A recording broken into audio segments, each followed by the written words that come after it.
Hey tribe, welcome back to I'd Like to Unsubscribe, the podcast where we gently, or sometimes not so gently, cancel all of the performative nonsense that keeps us from living honest lives.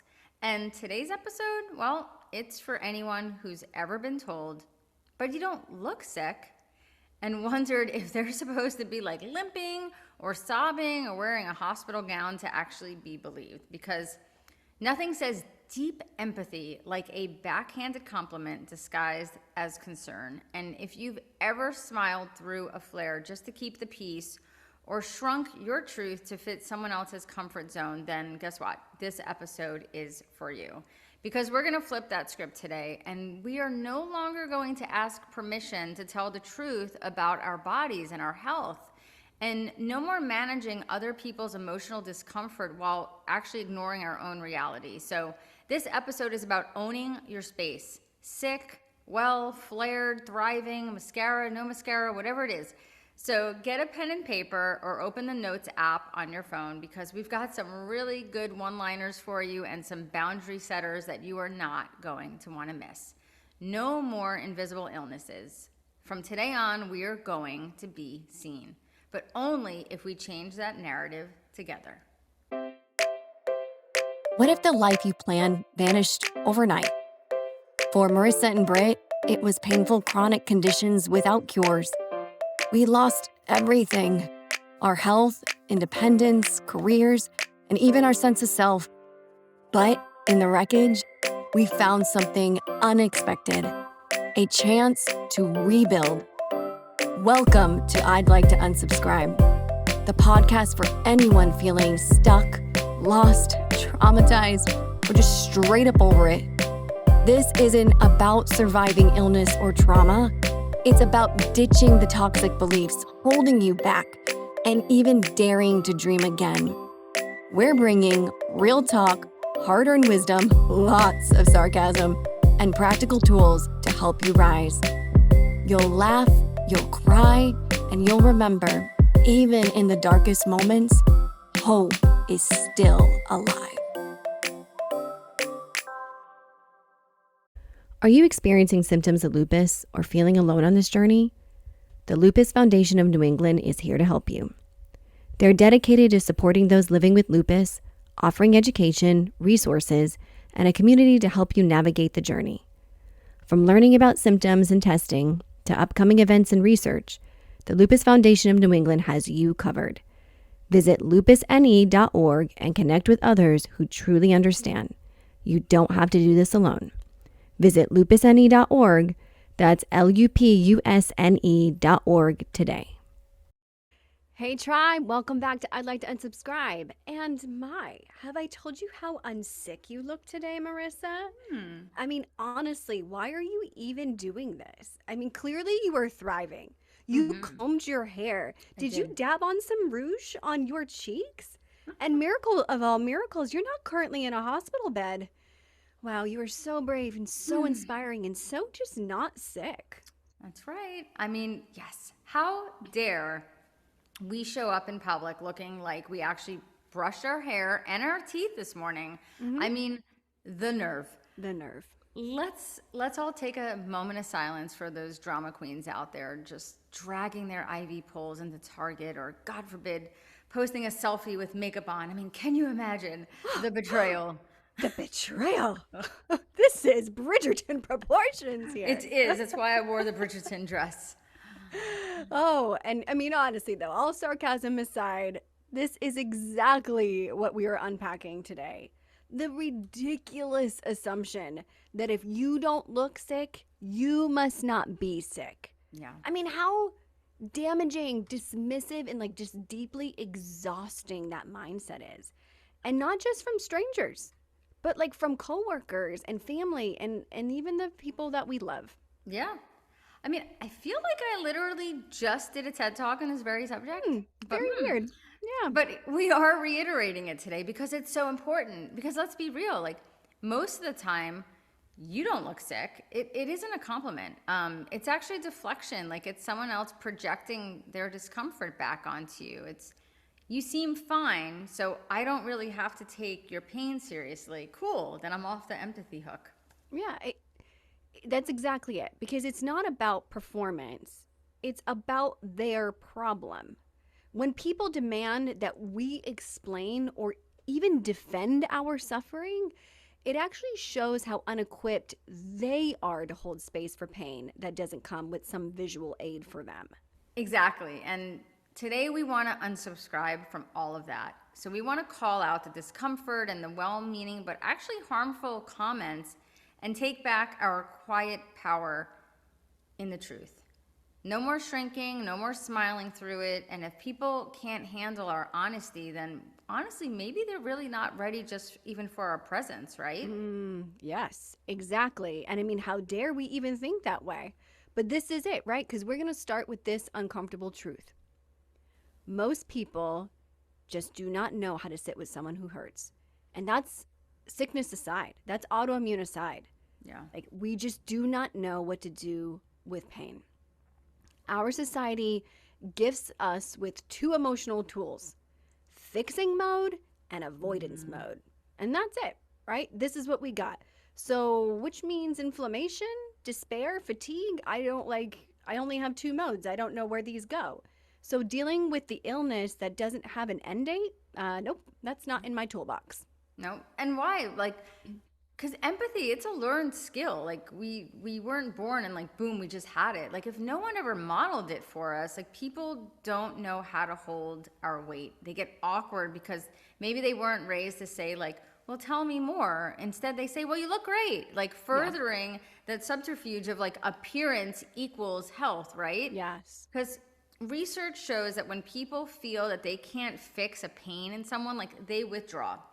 And even actually in one survey, Britt, I found like caregivers admitted to feeling helpless in the face of chronic illness. So they created this emotional distance to cope, which is wild to me, because if I actually picture this happening between two people, like, the brain is telling someone, well, like, you can't fix this illness issue in this other person, so let's back up and flee. And guess what? Like, that's not helping anyone in that situation. Oh, yeah, no. I mean, it's me coming to my husband saying, like, I need help. I don't know what to do here. And him being like, okay, well, I'm just going to take a step back, right? I mean, you're back and forth. It's awful. It's awful to both parties, right? Yeah. So what do we end up doing? Well, we end up performing wellness to protect them. And that's what I did for so many years in my marriage. I performed wellness to try to protect him, shrinking back into my own pain, into using jokes or a polite smile, or even the lethal phrase of all, I'm fine, right? But the discomfort we see in the face of the person, it's not about us. It's about their fear of feeling powerless. Like, we are so concerned that we're the ones coming across as weak. But when they can't sit with us in that emotion, it's actually about them feeling powerless. So we're flipping this, right? So let's break down some of the most common and dismissive lines and how they function to just deny us, right? So here's the classic. You don't look sick, though. AKA, you look fine, you look good. The translation? Your body doesn't match my mental illness template. So I don't believe you. Yeah. And here's another one that I know that most of us have probably gotten. Are you sure you're sick? And that's signaling to them like, you definitely made this up, or you're exaggerating just how bad you're feeling. Oh, yeah. Yeah, that one's good. Okay, how about everybody feels tired sometimes? Oh, here, yeah. What's that signal? Your fatigue isn't legitimate. You're just being dramatic about it, and why don't you just go take a nap? Yeah, because that is always the answer. Like, you just need a really good nap, a really good night of sleep. I'm like, I could sleep for a year. It's not going to like reset my DNA, but cool. I could be Sleeping Beauty, and this isn't going to fix it. There we go. And then we have obviously the very popular, well, just eat healthy, think positive, meditate, like, and that's signaling like your illness is your fault because you're not doing enough. And I'm not saying don't do those things. Like, I definitely think that they should be part of your arsenal. But when that is the only response from someone, it's this push of, well, you could be doing so much more that would make you better or would heal you. And that's just not the truth, like, when it comes to chronic illness. Yeah, because we're doing a ton. Yeah. No one's just like, I guess I'll just sit through this flare up. We'll see what happens. Yeah. I don't know. I've not met that person yet. And honestly, these signals, we're typically not saying them out loud. Like when someone's like, you look, you don't look sick, we're not saying like, oh, what is this triggering for me? We're not saying that trigger out loud to ourselves. But what it's doing is replaying in our heads and our hearts. And it's gulping our oxygen and invalidating us hiding behind this like faux concern. That's really true. They do replay in our heads. And, I think we need to look at like, why do all these like sayings, why are they so popular, and how do all these misunderstandings actually like exist, and where do they come from? And I think it's simple. It's just that chronic illness doesn't have a look. Like if we all said, hey, like write or draw on a piece of paper like what you think a chronically ill person looks like, there's not one look. And the media has definitely not done us any favors in this, right? Illness is always shown in these extremes. Like think of all these medical like soap opera type shows at night. People are looking really frail. They're always in the hospital. They're just coming out of surgery. They got a million tubes. But like autoimmune warriors, right? Like our regular day is we're in our yoga pants. I'm laying on my heating pad. I'm reheating my tea for like the third time. And I'm on my couch like pretending to function or figure out what's going on my computer. Like that's everyday real life, right? And I am sick. Like I could be having like the worst day and being in flare, but it's not dramatic enough to be played out in the media like this. And that's a really challenging reality, but really no one is acknowledging that, or I feel like trying to change that in our society right now. Like we're not all tied to a hospital bed and a million machines. Like that is not what our everyday life looks like. That is when we are, yes, horrifically like in a flare or have a crisis, but our days at home when we're struggling just as badly, they don't look like that. Yeah. Yeah. And it brings me back to what you said on your TED Talk day when you walked out there and said, how many of you thought I was actually sick? I mean, you looked like a black-haired Cinderella that day, and, and in me, I'm in the middle of a flare right now. I have been to urgent care 3 times in 4 weeks. Like my body is just like, you can go screw yourself right now. Yeah. Like, do I look sick? Like, and we can't blame all the media, right? This is not all like media sucks, it's the paparazzi really giving us a bad, name. Like, y'all, it's us, it's the tribe, it's the community. 'Cause y'all, we still allow it to be called an invisible illness. Boom. Like we say, yeah, this is invisible. We are complicit in our own smear campaign. Yeah. Like most of us are trying to not be a burden or weak so we don't come out of our hobbit holes, when we're in a flare and the world only sees like the shiny sides that we present to them, We do this, and I get it because I do it too. We do it out of self-protection. And I think if we even dug deeper, probably pride. Because I know for me, I'm going to show them that I'm a warrior. And this illness doesn't define me. Like I'm getting all like Sasha Fierce, like what? Like this illness got nothing on me, So I won't let you see when it takes me down. And I don't want to clap back at you when you say that you don't look sick. Because I'm instantly in shame space. I'm not feeling empowered. Oh, well, you don't look sick. I'm not like, well, like, so I become even more unseen. Thus, the invisibility continues. But we can change this narrative, right? We can stop being invisible by talking about it. It just is going to take all of us to do it. Yeah. And I agree with that. I mean, it's going to be a shift. It's not going to be something that happens overnight. I think we need to start changing that narrative, right? And I also want to bring kind of some receipts to the situation because, me, I love a good statistic and a good study.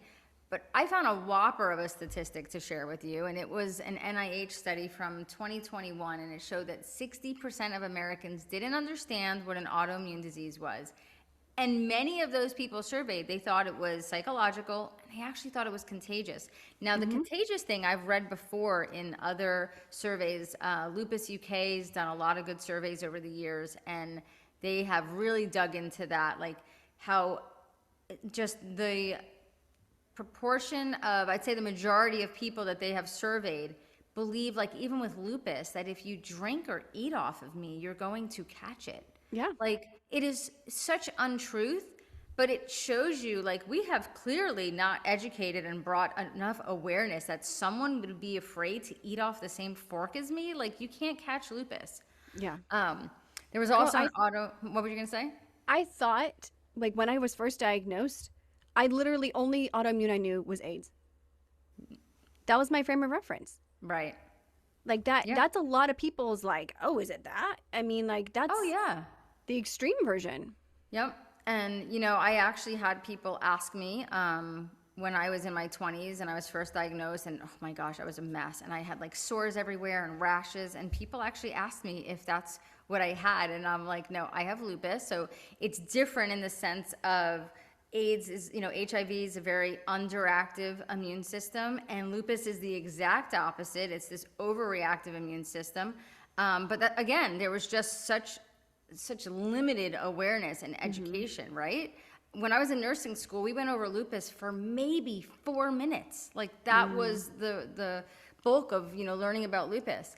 But there was another survey. It was from the Autoimmune Association, another great organization. So they found that more than half of autoimmune patients, they went over 5 years before receiving an accurate diagnosis, right? And we've heard this before.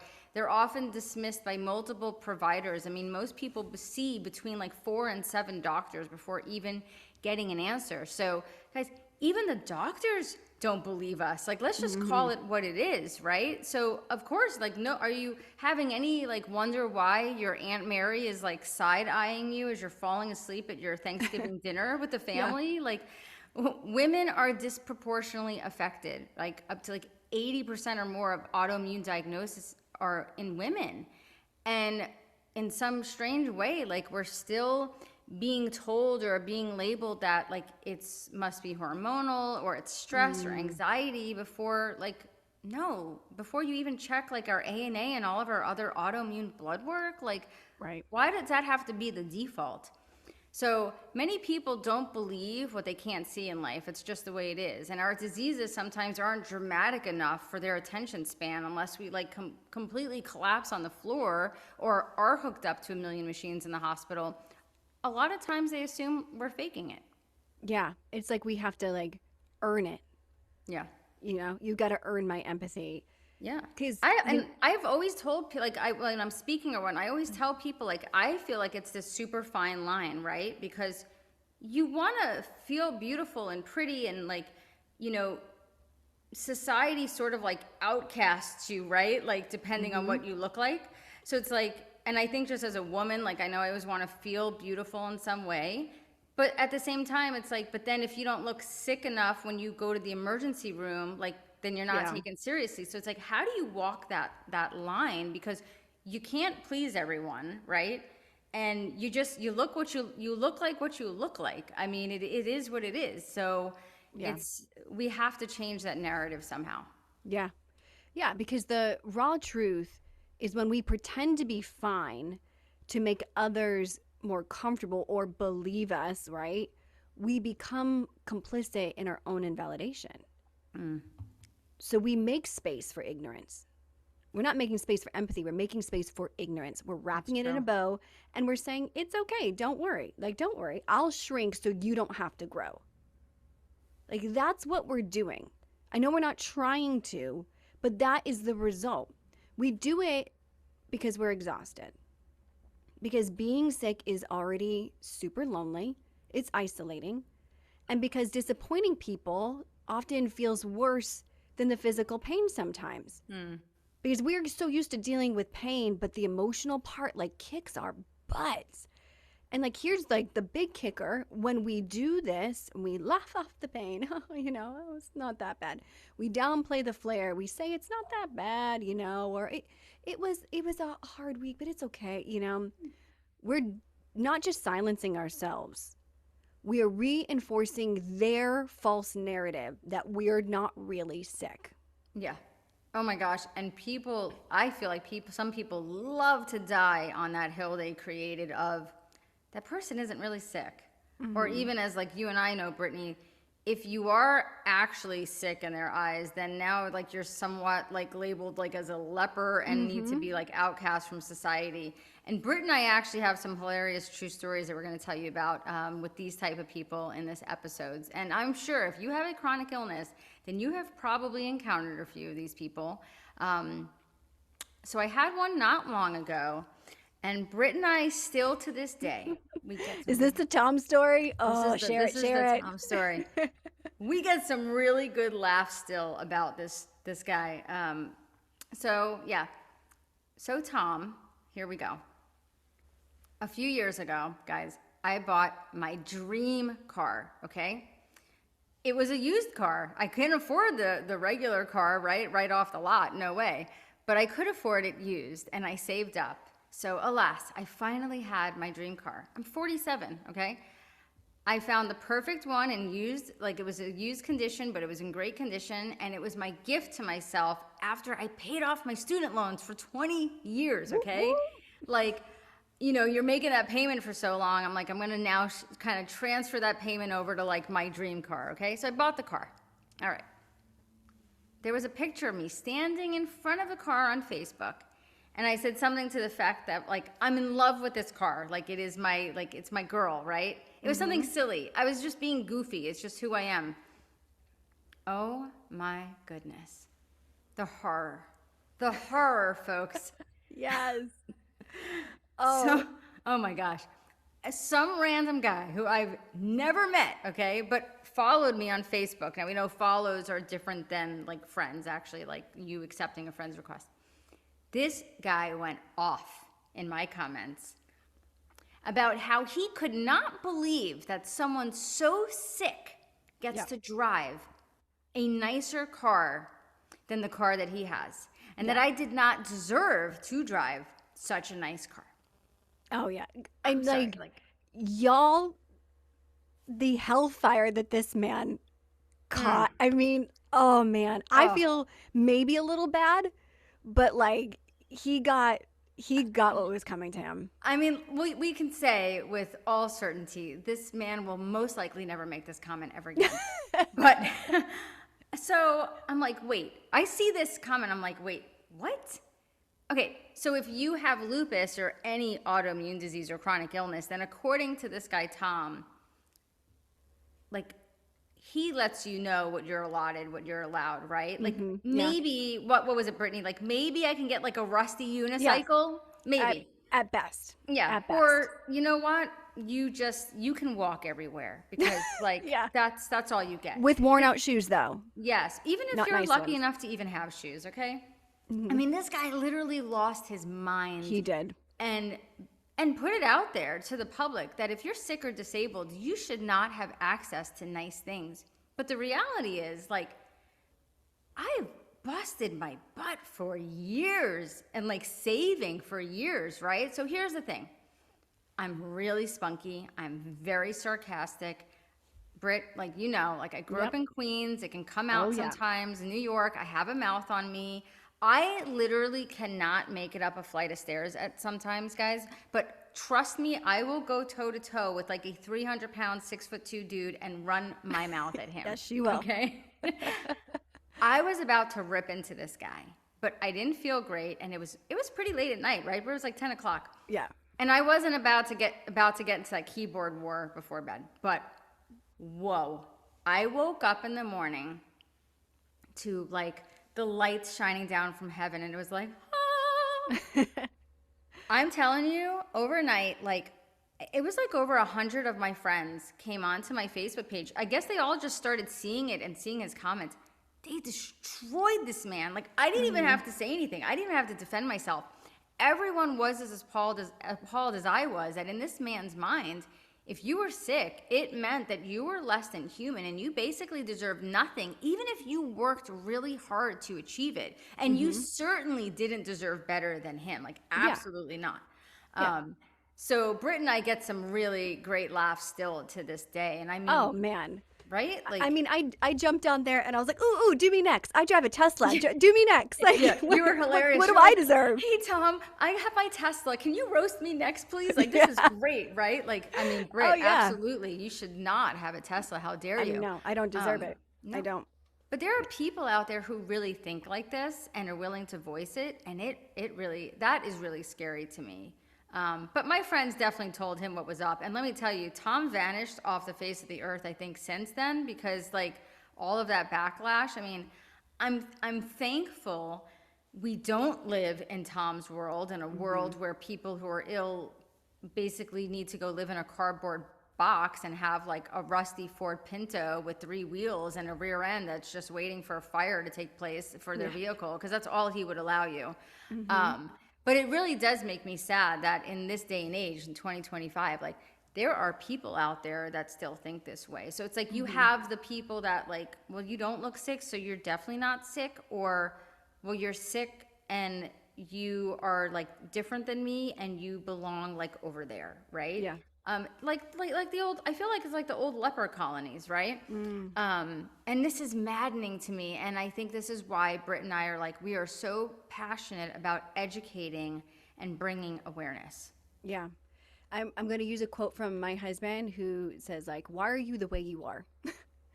Because like if we can dump a little empathy like in Tom's direction, it's like, Tom, what's gone on in your life that you are so rejected? Because you know what, like maybe even you guys hearing this, like maybe like some of those thoughts have come up into your head where you're like, oh well, I'm only allowed so much, I can't climb like a high ladder, I can't be this much anymore, right? Because we start to put ourselves down. And I don't know if Tom is sick or not, I don't know if he has an autoimmune or not, but I do know that there has been some thinking in Tom's life that has been so twisted that has said you must be less than if you are sick.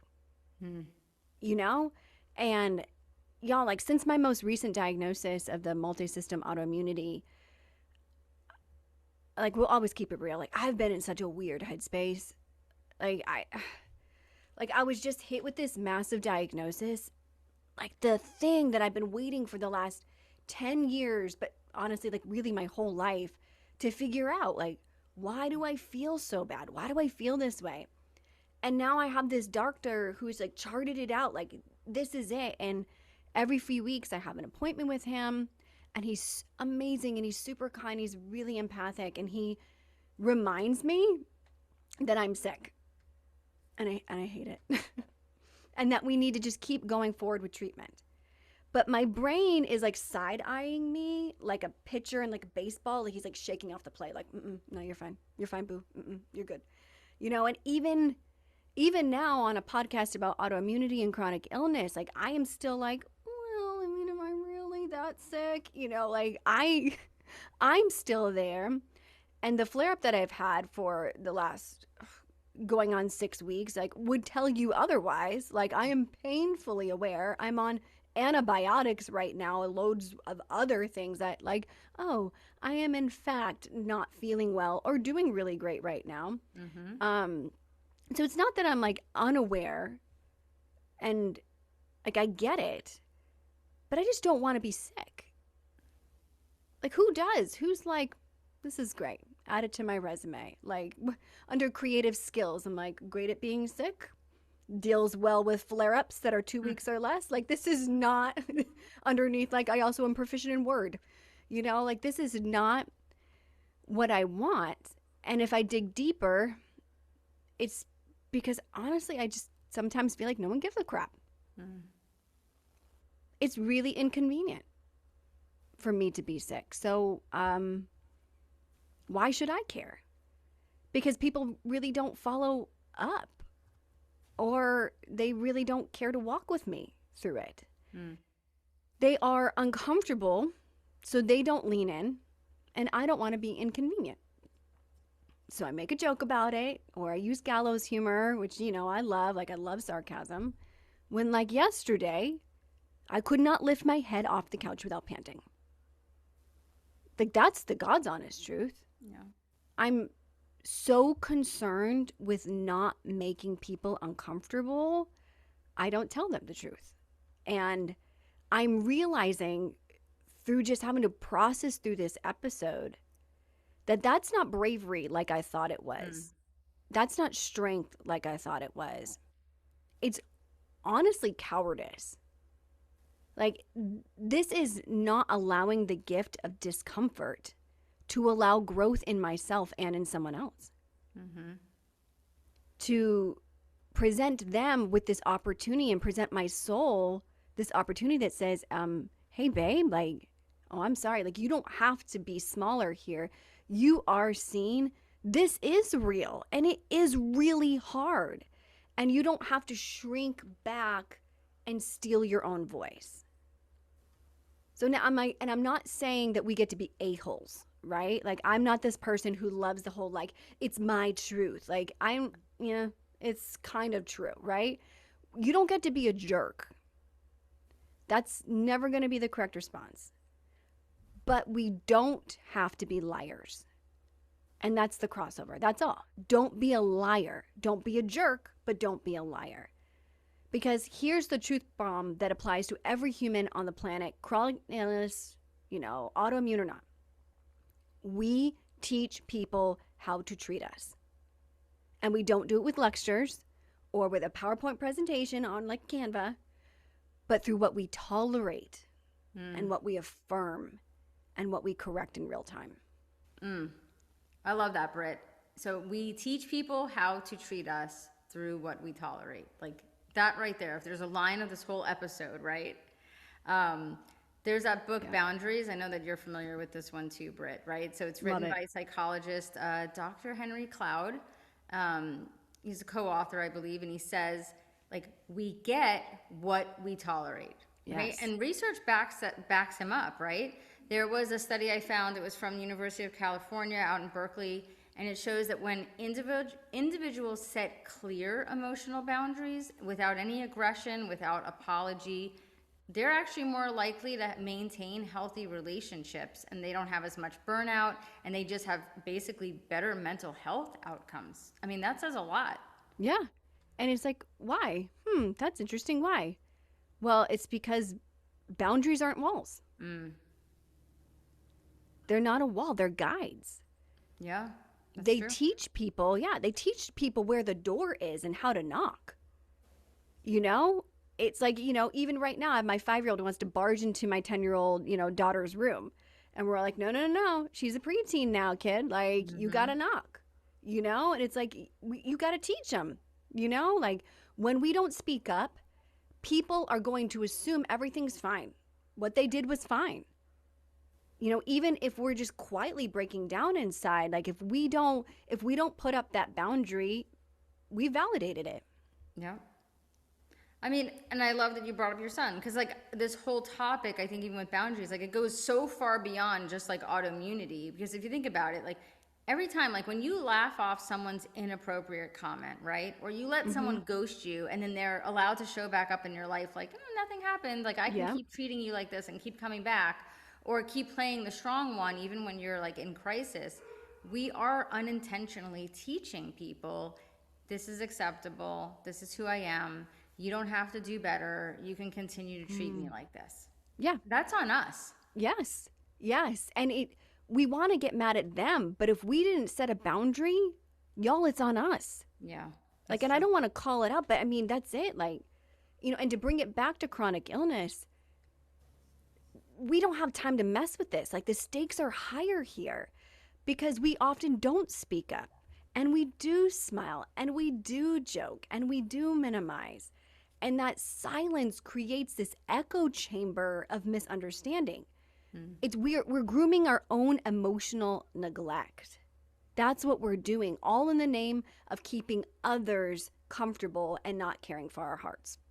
Yeah. And I think the reality is, like, we don't have to do this. Like, yes, we get to retrain our circle gently. We could do it lovingly. We just got to make sure it's clear, right? And we do this not just for you, but for the next person they meet who's silently battling something invisible. The things that you have taught them and allowed them to be a part of and share and understand, they're hopefully going to take that into their next interaction with someone who's dealing with illness. Yes. Yes. And just have a better grasp on empathy overall, right? Because the autoimmune life comes with a crap ton of loss. We've discussed it for 15 episodes, right? Like, there's so much loss. It's your energy, it's your independence, it's your plans, it's your body. But it doesn't mean it has to take your voice too. Like, you get to choose that. That's a you thing.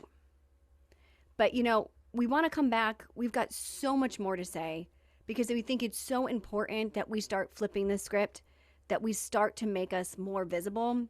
But we've got to hear from our amazing sponsors who do make us visible, who are out there screaming our, warrior cry for us. So let's hear from them, and then we'll jump right back in. Trying to figure out what's triggering your symptoms but can't put your finger on it? Try Folia, a health tracking app to help you connect the dots and get to the bottom of what's going on. Download Folia Health free in the App Store with invite code LupusChick. Folia is the one app to track it all. Learn more at foliahealth.com/lupuscheck. That's FOLIA health.com/lupuscheck. Are you experiencing symptoms of lupus or feeling alone on this journey? The Lupus Foundation of New England is here to help you.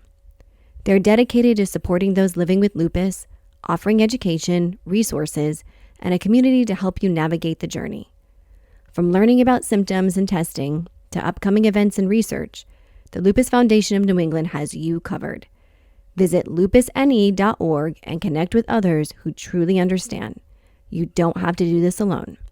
Visit lupusne.org, that's lupusne.org today. All right, guys, thanks for coming back and just spending a little bit more time with us. So, all right, how do we do this, right? This boundary setting that we're talking about, what we tolerate and expect without feeling like jerks or, treating people badly, because we don't want to do that. Well, we do it by validating when people actually get it right in our life. We say, thank you for asking me how I'm feeling. Thank you. It means a lot that you're following up with me, right? It's this positive reinforcement. Like, we know this just as adults, like with psychology, positive reinforcement, will make them repeat that behavior over and over again. So we need to validate when someone is getting it right. And in addition to also setting the boundary. Yeah. I mean, this is puppies with treats right here, guys. Like, you just oh, good boy. Like, oh, good boy. Like, yes. Like, thank you. And have that sincerity to it. Those moments that I've been brave enough to be like, gosh, that's really meant a lot. Like, you could see that change in their look. Like, oh, I didn't really know this would be a lot. But it's like, you're connecting heart to heart and they get that. And it's just as equally important when they miss the mark, you also boom, you got to correct that. Like, you say, hey, I know, and I know that probably came from a good place. But when you said that, you don't look sick, it makes me feel erased. Yeah. Or when you didn't check up after I had my procedure, or I told you I'd been in a flare-up, I felt really alone in it. Like, that's not being mean. I mean, it can feel like, oh gosh, can I say that? But what about that is mean? Right. It's not a guilt trip for them. It's just to give them the information that they're clearly lacking. Yeah. And I look at it as we're trying to grow our relationships here with people, the ones around us. We don't want to nuke our relationships. Yes. I think it's just more about raising that standard, not just for how people treat us, but how we allow ourselves to be treated. Yeah. And let's be honest, some people aren't going to do it. We hope they will, but we know some people will not rise. They're going to resist. They're not going to like boundaries. People don't like them. They'll call you sensitive. They're going to gaslight you. They're going to make it about them. And that's also data, right? We don't like that data, but data comes in both ways, right? You don't have to keep building bridges to people who torch them every time. Yeah. You don't have to do that. But the ones who stay, the ones who take the validation and the oh, that's just not it. Wow, thank you for telling me. That's what they say. Yeah. I want to do better, right? Those are your people. You put them in a different category. The circles that they have of people who should be close to you, they're going to go closer and closer in because you have to stop playing small to stay likable. Because that's not how it works. Like, we are not here to educate everyone, but we are responsible for telling the truth. It's for ourselves, and it's also for the next girl or guy who walks into a doctor's office with symptoms that didn't show up in a blood test yet. Right. And like, so how can we do this, right? Like, you know, Britt and I love our tangibles. We made a couple notes for a battle plan for our autoimmune warriors that you can actually start putting this into place. And one, we think it starts with stop apologizing, like, for your reality. Like, I don't want to say ever again, like, oh my gosh, like, I'm so sorry I was sick, or blah, blah, blah. Like, if you're sick, say you're sick. And I think it's also about using correct language, because as a society, I feel like we have made all of these terms that minimize. Like, we always want to minimize, right? Because we don't want someone to judge us. We don't want someone to, like, keep us left out of things or think differently of us, right? I have an autoimmune disease. It's not an invisible illness, or like, I'm not just in a flare. Like, I have a disease. It's a disease that has no cure. It's a disease that actually kills people. Like, that's what it is. I'm sorry if that makes you uncomfortable, but that's just the truth, right? So let's start from a foundation of actual truth. Yeah, because when we say sick, people think the flu. Right. And that's not what we have. And healthy people know for themselves as a healthy person, if they get sick, it has a very clear end date. Autoimmune has no clear end date, right? I have neurological fatigue, not, I'm just really tired. Like, it is what it is, right? And I think also speaking that truth, but also speaking it in places that you're safe to speak it, even if it's maybe just to your partner, your best friend. Maybe it's just to your mirror right now. Like, we need to correct misinformation with kindness, but also with clarity. Like, we were talking about this before, when I've had to tell people, actually, no, lupus isn't contagious. Like, you can't get it from drinking off the same water bottle off of me, right? It's my own immune system is attacking me. And I know it's confusing. Guess what? Like, it took me years to understand too, right? And I mean, I'm going to go back to an old sales technique, right? The feel, felt, found. Are you familiar with that one, Britt? No. Okay, so you're not supposed to use those words, right? But it's to help someone sort of understand, right? It's technically salesy. But it's, I know how you feel. I felt the same way. This is what I found, right? Yeah, I like it. And so, yes, I know it's confusing. Like, it confused the heck out of me too. But this is what I found after doing some research, okay? Like, so it's sort of, I connect with them. I'm on the same level as them. But now I'm going to bring it up, right? And I'm going to say, like, this is what I found. And I'm going to share that truth now with you. So the other thing is, like, build those boundaries that we talked about. And this is something that I have learned so much in the past few years. Like, you do not owe anyone access, emotional access, physical access, if they're consistently invalidating your pain or hurting you, like, period, right? Yeah. If you have kids, like, Britt, you know this, like, you say it's all the time, like, let your kids hear you name, like, your limits, because that's how they learn. Like, your son, if your daughter just kept letting him come in and then keep interrupting her or whatever, like, he's never going to start knocking, right? Right. Because where we are right now, we are modeling what advocacy looks like for that next generation of autoimmune patients, for caregivers, and just for humans, right? Yeah. And when we stop packaging our pain as palatable, and we start making room for those real connections, like, for the people who actually lean in, like, for the ones that are going to stay, like, we're also doing it, like, for ourselves, and we can finally be real, and we can speak that truth, like, without having, like, so much guilt about it. Like, why do we feel bad about this? Oh, yeah. Yeah, I mean, we are contributing to our own pain. And I don't think I realized how much I was doing this. Like, again, I've learned so much from having to research podcast episodes and dive into them to be like, whoa, where am I messing this up? Like, and just seeing it so clearly. So since starting the research on this, I've been like, I'm going to start practicing something here. Like, because I think this is real, and it's not snarky and it's not aggressive, but it's a flashlight into someone's soul. So you ready? Ready, Marissa? Mm-hmm. Give it to me. Would you like to know how I'm actually doing? Like, Yeah. right? Because it's going to catch people off guard, but it's going to be very interesting how they respond to you. Oh, yes. And I've used it a few times. And it's that stutter stop of the like, yeah, right? Say it gently, but say it clearly, and then pause for as long as that awkward silence needs to linger. Because I love that you're saying that, just because like my mom always taught me when I was growing up, say what you have to say and then stop and look at them and don't say another word until they speak. yes, Okay. because how are we going to teach people? Would you like to know how I'm actually doing? Because, we're going to go through like, it was fine. Or like you maybe do the minimizations, but then your brain's going to go, hold up, Brittany. I promised myself I wouldn't do this anymore. And so then you get to go back in and say, actually, would you like to know how I'm really doing? Like you can backtrack this, right? Because that question forces something to happen.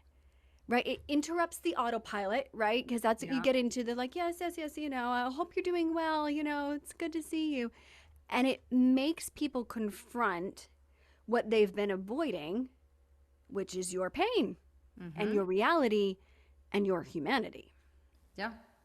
And also, when someone hasn't asked you how you're doing, like we need to look at that too, right? There's usually a reason, and there could be plenty of reasons behind that. Maybe they're just not comfortable. Maybe it's fear. Like I know some people are like, well, I just didn't know like if you wanted me to bring it up. Like they were genuine in that. Like I didn't know if I should bring it up.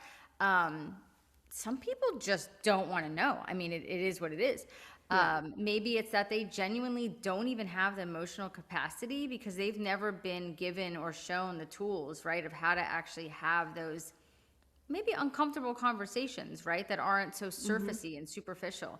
But let's call that what it is. That's their issue. It's their weakness. It has nothing to do with you. And it's not, again, I think how our brain initially thinks about it, right? Because we always think like it's got to be me, like it's something that I'm doing. Yeah. But when you make that shift and you realize like this is about them, like you're doing your job, you're being honest, you're setting boundaries, you're giving them the opportunity to go deeper with you. If they're not going in for any of that, like you said, Britt, before, they're not your people, first of all, but also it has nothing to do with you. You've done everything you needed to do. Yes. Ooh, soapbox out. Let's call it what it is. That's their weakness, not yours. That is money, girl. Yes. Because we are not here trying to hurt people's feelings or play martyr. That's not what this is about. We're just tired of pretending we're fine so that other people don't have to grow. Like you shouldn't have to shrink just because they never learned how to sit with suffering.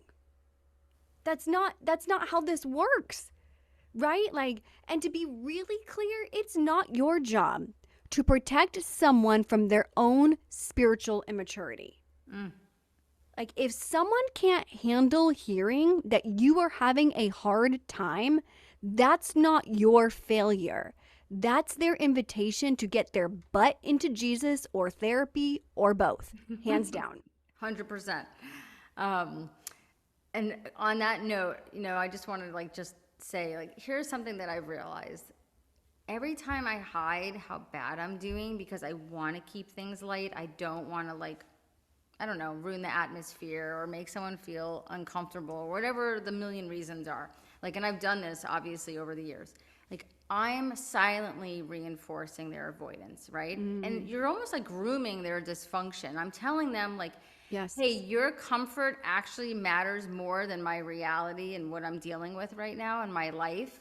And I'm too tired and I've done way too much inner work at this point that I don't want to continue living like that, period. And I think there's a freedom in that. And hey, your circle might get a little bit smaller, but this is quality. These are quality people at this point. We're not looking at quantity. I don't need quantity. I need quality. Yes. Yeah, y'all, that's what we're unsubscribing from. We're not going to do this anymore. We're going to make a blood pact today. Like, if I'm barely hanging on, I am not going to smile and say I'm good so that you can keep living in blissful denial. If you want a real relationship with me, then you get real answers. Yeah. And like, honestly, like if they're squirmy about it, like fine, let them be squirmy. Like, yes, you don't have to be mean. You don't have to be cold and like nasty, but we have to be honest. That's the thing. Like that should be our goal line, right? Is honesty. And you deserve friendships and family dynamics that can handle you actually being honest without turning away.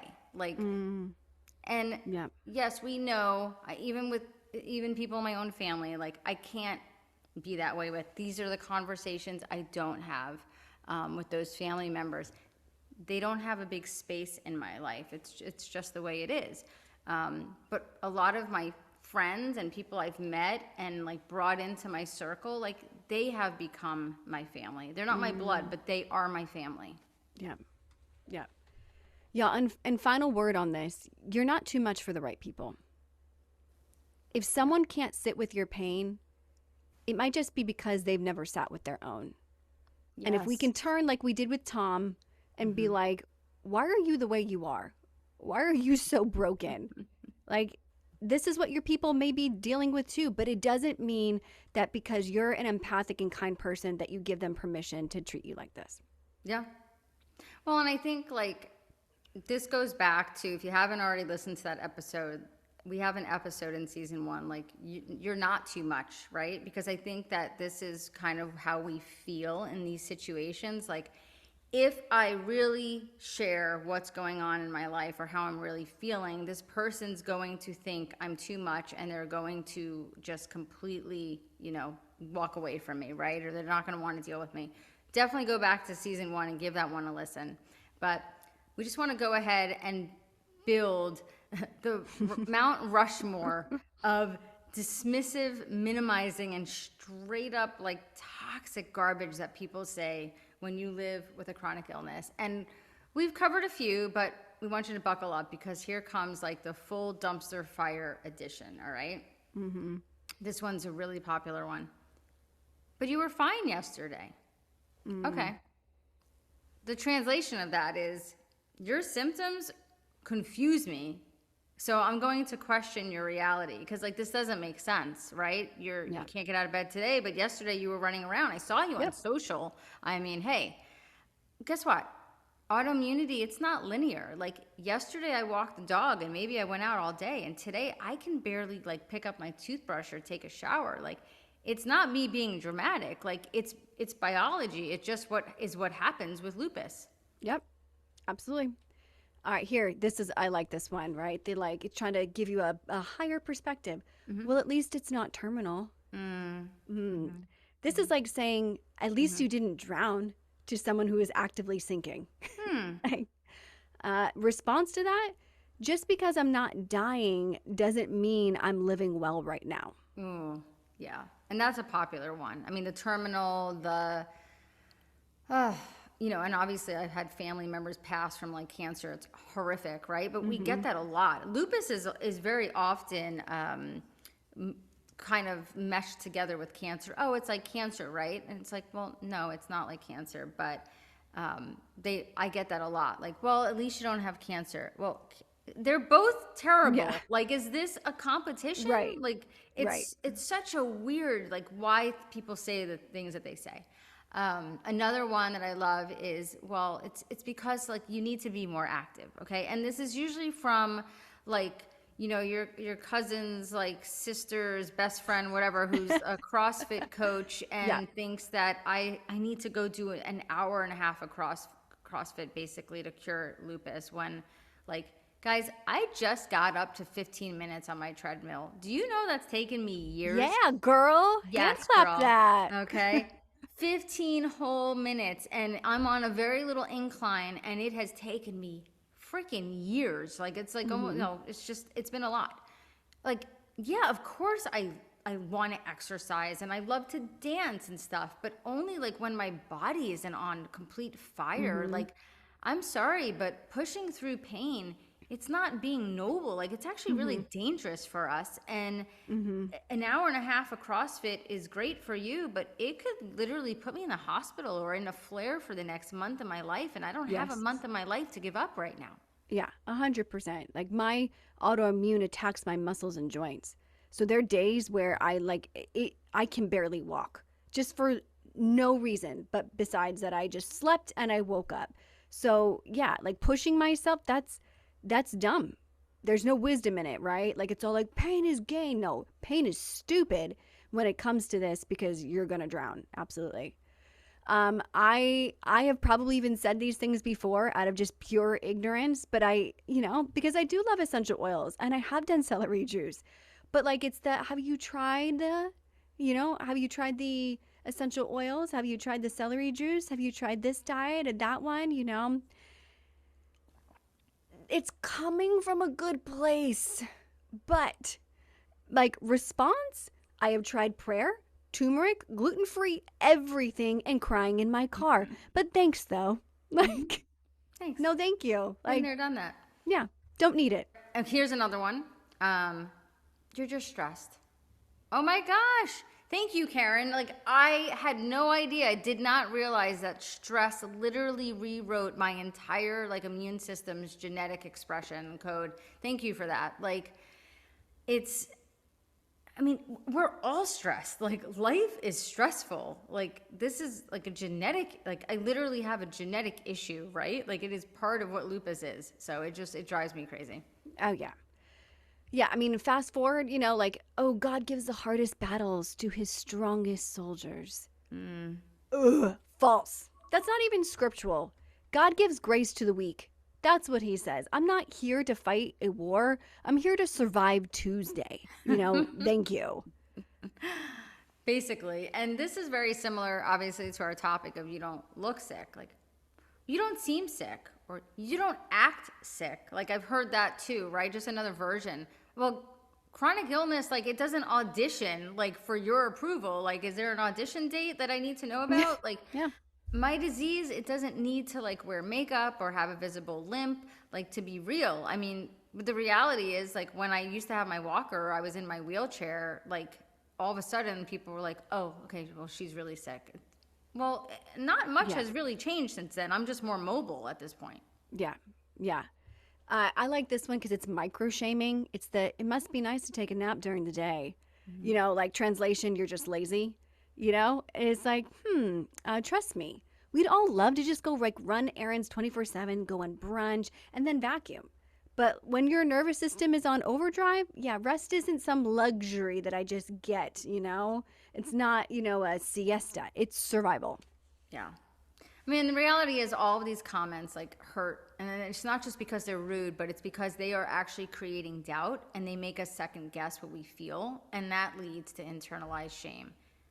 Maybe I am lazy. Oh my gosh, am I being dramatic? Why am I not better now? Then we start questioning ourselves because someone else is projecting their garbage onto us. Yeah, exactly, because pretending reinforces ignorance. And when we swallow our anger, we brush these comments off with a smile, we again are teaching people it's okay to say them. And then we keep shrinking, and then we keep protecting them from truth. And it's a gross cycle. It is. And we're not going to do it anymore. We're not emotional babysitters for other people's fragility. Listen, you don't owe anyone a full disclosure. If someone says insensitive stuff, guess what? You choose how to move forward by teaching, by departing, or by detaching. And this is not from a place of anger. It's from a place of self-love. Yeah, and this is scripture, y'all. This is Proverbs 17:28, where it says, even a fool is thought wise if he keeps silent. Y'all, this is shut up. This is the Bible saying, shut up. Yeah. If you don't have empathy enough to listen, then walk away. So here's your homework, tribe. This is your takeaway. Pick one relationship that matters to you.